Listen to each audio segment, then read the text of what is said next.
Capiz, a province known for its lush landscapes and vibrant culture, held a sinister reputation.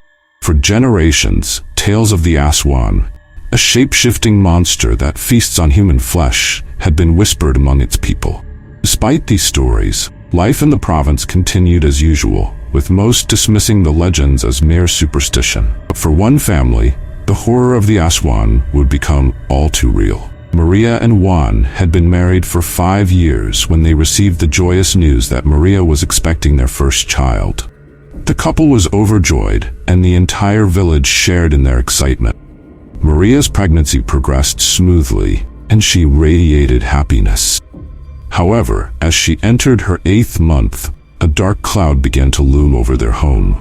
It started with Maria feeling unwell every night. At first, she brushed it off as typical pregnancy symptom, but the discomfort grew worse. She complained of sharp pains and an overwhelming sense of dread. Concerned, Juan stayed by her side, trying to comfort her, but he couldn't shake off the feeling that something was terribly wrong. One night, as Juan sat by the window, he heard a scratching sound. At first, he thought it was just the wind rustling through the trees, but the noise grew louder and more deliberate. It was as if something was trying to get inside. Quickly shut the window and bolted it. The scratching continued, now accompanied by strange, guttural noises. The next morning, Juan discovered long, deep scratches on the outside of the window frame. He showed them to Maria, who became visibly pale. The couple sought advice from their neighbors, who suggested they visit the local healer, Aling Nena, known for her knowledge of the supernatural. Aling Nena listened intently as Juan described the events of the past few nights. Her expression grew grave, and she warned them that an Aswang was likely targeting Maria and their unborn child. The Aswang, she explained, is drawn to pregnant women, feeding on the unborn to sustain its malevolent hunger. Fear gripped Maria and Juan, but Aling Nena assured them that there were ways to protect themselves. She advised them to place garlic and salt around the house, especially near windows and doors. These were known deterrents against the Aswang. She also gave them a special amulet to protect Maria and the baby. That night, armed with the healer's advice, Juan meticulously spread garlic and salt around every entrance. He hung the amulet above their bed and kept a watchful eye on Maria as she tried to rest.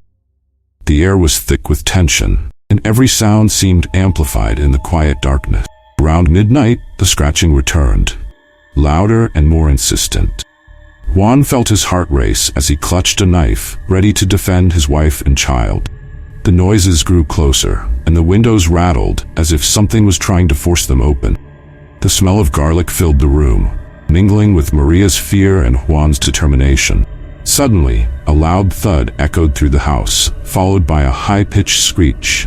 The air grew colder, and a sense of dread washed over them. But as quickly as it began, the noises stopped. The garlic and salt seemed to have worked, and the house fell silent once more.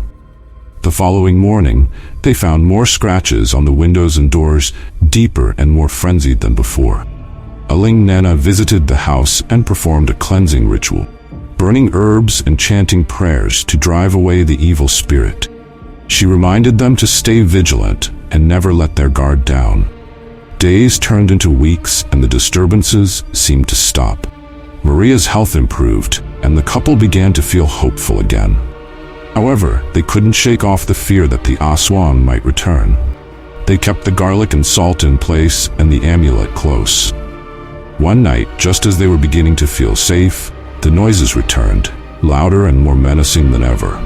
The Aswang seemed desperate, screeches filling the night air. Juan knew they had to do something drastic. Desperate to protect his family, Juan decided to confront the creature. He armed himself with a bolo knife and a torch, ready to face whatever lurked outside. Maria pleaded with him to stay, but he couldn't ignore the threat any longer. Juan ventured out into the darkness, the torch casting flickering shadows. The night was eerily quiet, but he could sense the Aswang's presence. Suddenly, he saw it, a grotesque creature with glowing red eyes and sharp claws. It hissed at him, and Juan felt a chill run down his spine. Summoning all his courage, Juan lunged at the Aswang, swinging the bolo with all his might.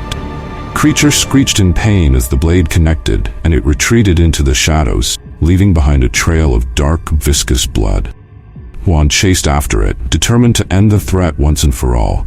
Battle raged on, Juan striking blow after blow. Finally, with one last powerful swing, he decapitated the Aswang. Creature's body convulsed and then lay still, the red glow fading from its eyes. Juan collapsed to the ground, exhausted but victorious. He returned to the house, carrying the head of the Aswang as proof of his victory. Maria wept with relief and gratitude, embracing her husband. The village celebrated Juan's bravery, and Aling Nena declared the Aswang's curse lifted. With the Aswang gone, Maria's pregnancy continued without further incident. She gave birth to a healthy baby boy, and the family's joy knew no bounds. They named him Salvador, a reminder of the salvation they had received. The story of Juan's bravery and the defeat of the Aswang became a legend in Capiz. The villagers never forgot the lessons learned, and continued to honor the protective rituals taught by Aling Nena.